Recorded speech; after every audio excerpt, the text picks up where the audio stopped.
அனைவருக்கும் வணக்கம். இப்போ daily banking at SSC point of வியூல 5 கொஸ்டின்ஸ் பார்க்குறோம். இன்னைக்கு என்ன கொஸ்டின்ஸ் இருக்கு அப்படிங்கிறத பார்ப்போம். First question, what is the website launched by central government for ground water management அப்படின்னு கேட்டிருக்காங்க. So ground water management, ground water ரிலேட்டடான அப்ரூவல்ஸ், சர்டிஃபிகேஷன் இந்த மாதிரியான விஷயங்களுக்காக புகு நீர் அப்படிங்கிற இந்த ஆப்பை ஜல்சக்தி மினிஸ்ட்ரி வந்து நமக்கு லான்ச் பண்ணியிருக்காங்க. சரியா? ஸோ ஜல்சக்தி மினிஸ்ட்ரியோட ஆப் தான் இந்த புகு நீர் ஆப். நேஷனல் இன்ஃபர்மேட்டிக்ஸ் சென்டர் என்ஐசியோட சேர்ந்து தான் இதை பண்ணியிருக்காங்க. சரியா? அடுத்தது, சூஸ் த கரெக்ட் பேர். நமக்கு மகாராஷ்டிரா, ஜார்க்கண்ட்ல எலெக்ஷன்ஸ் நடந்துச்சு இல்லையா? ஸோ அதை பேஸ் பண்ணி கேட்டிருக்காங்க. So number of constituencies in Maharashtra 288 and in Jharkhand 81. சரியா? ஸோ ரெண்டுமே கரெக்ட் தான். போத் கரெக்ட் அப்படிங்கிறது தான் கரெக்ட் ஆன்சர்.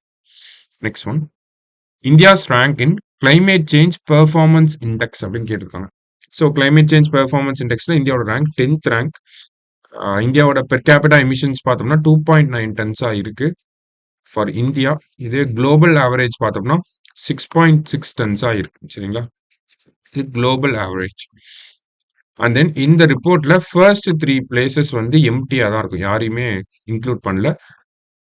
4th பிளேஸ்ல டென்மார்க்ல இருந்து ஸ்டார்ட் ஆகும். சரிங்களா? இதுல இந்தியா வந்து 10th ரேங்க்ல இருக்கும். Okay.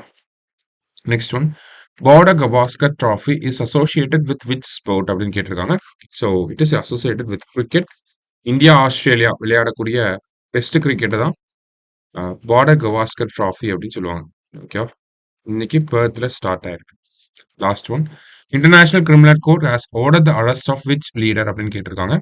So international criminal court பார்த்தோம்னா நமக்கு பெஞ்சமின் நெட்டான்யோ, இவர் யார் அப்படின்னு பார்த்தோம்னா இஸ்ரேலோட பிரைம் மினிஸ்டர் பெஞ்சமின் நெட்டான்யோவை அரெஸ்ட் பண்ண சொல்லி அரெஸ்ட் வாரண்ட் விட்டுருக்காங்க. But still Israel is not a member of international criminal court. அதனால அந்த ஒரு ஆர்டர் இவரை எதுவுமே பண்ணாது. சரிங்களா? ஸ்டில் இதை நம்ம தெரிஞ்சுக்கணும். இன்னைக்கு 5 கொஸ்டின்ஸ் பார்த்துருக்கோம். தேங்க்யூ.